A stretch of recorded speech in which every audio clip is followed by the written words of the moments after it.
And good morning, everybody. It's Dan Latto. It's the 10th of January. So I'm just going to talk to you a little bit about the buy-to-let marketplace in the UK. So it's been an interesting ride. I've been in property for about 20 years now. And obviously, over that period of time, we started off not knowing what on earth we were doing, didn't have a clue. We got all the way up to now, 2018. Sorry, scratch that, 2019. Start of January, still not quite got used to the extra year. So we get from there and we get all the way up to here, and things have changed and are changing dramatically. Obviously, we've got things like Section 24 coming through.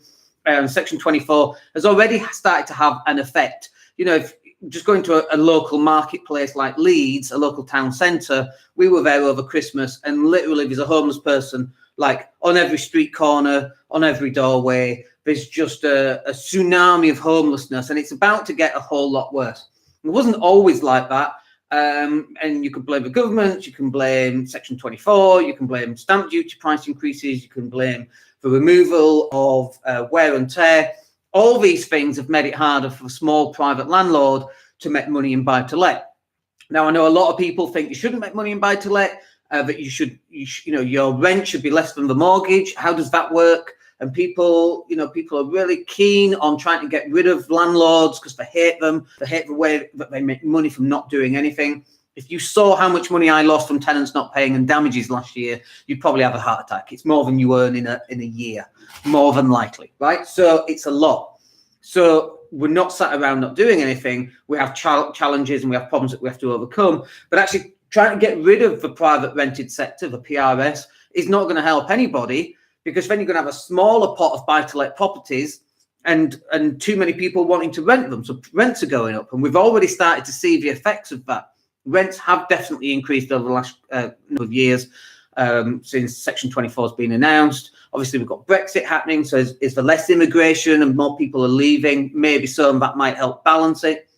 But the question is now a good time to start buying and investing in buy-to-let?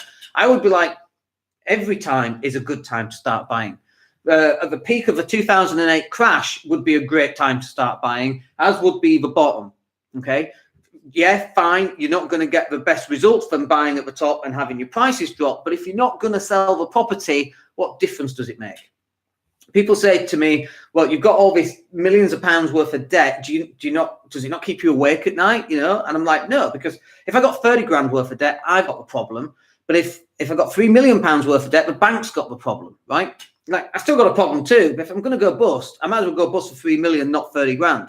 So we buy, we remortgage, we pull that money back out, and we buy the next batch, and we keep doing that, and we will keep doing that because we're 46 now. We're going to keep on buying in the UK buy-to-let market, regardless of some of these changes. We might change the way in which we do it. We might buy some stuff in a company name, but don't be surprised if the government don't start removing interest relief for limited companies as well. I don't know if legally they can do that, but it wouldn't surprise me if that's exactly their plan.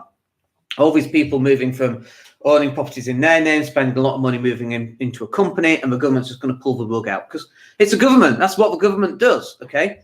So is now a good time to be buying? Yes, but you've got to be buying the right stuff, and making sure that you're buying the right stuff is even more important than ever before. So HMOs, great opportunity for HMOs. Obviously, you've got Article 4, which means you can't buy in certain areas and convert to a HMO. So if you're buying a HMO, if you're buying from property sources, you've got to make sure that it's not in an Article 4 area. And if it is, that it's got the license and it's clean and above board. Because if not, you're going to run into trouble. So running, I thought I had the HMO. I had a diagram on there yesterday with HMOs, but I wiped it off. So HMOs are a great opportunity for you to make a lot of money. You've got 4 tenants, 5 tenants, 6 tenants, all in the same building essentially, and you can make the building nice and get the rent higher than average by having a nice building. It takes a little bit of time to do that, but certainly buying buy-to-let. I do have a problem with serviced accommodation because I think it's a ticking time bomb, in all honesty, and I'll tell you why. Like right now, London, you now need planning permission if you want to rent a serviced accommodation out for more than 90 days. And I think that's going to go out throughout the UK. So there is a process. That's not to say you won't get planning for it, but if there's too many planning applications, the problem here is that if everyone's going into serviced accommodation, which a lot of people are, and properties are disappearing because landlords are moving out because of Section 24, that limited amount of properties is getting smaller and smaller and smaller all the time. So local government will legislate against serviced accommodation to try and stop that contraction. It's crazy. Why don't you just stop Section 24? That would do it. Stop stamp duty on second homes. It's just crazy. It's so disjointed, is this thinking in trying to help the property market. It's unbelievable. So now what happens is tenants move in, we have to pay much higher rents, which means they can't save up to afford the deposit to buy the house. How does that help tenants? What would help tenants is low rent, so allow them to save up their money, okay? And then they can go and buy the property if that's what they so wish. Not every tenant wants to buy, obviously.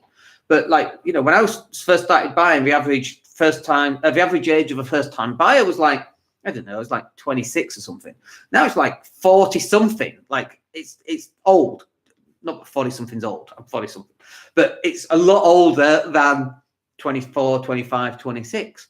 It's crazy. And will we ever go back to those days? Well, I hope not. It works for me. If we don't, you know, we have tenants moving in, they're paying much higher rents. Sure, we're going to have to pay some out in tax, but we're getting much higher rents. The portfolio is growing. So that's why it's actually a good time to buy. All these other private sector landlords are moving out. Now's the time for you to move in. So look, I hope that's useful. If you want to have a chat about any of that, come and join me in my Facebook group. It's the Wealth Creation Strategies group. I'll put the link down below. But if you want to come and join me in there, that would be cool. We go live every morning. We talk about wealth creation, marketing, property, business, whatever it happens to be, Bitcoin, gold, whatever it happens to be. Come and join us in that group. That'd be really cool. And in the meantime, I hope you have a wicked day and an awesome week, and we'll speak to you on the next one. My name's Dan Latto. Take care.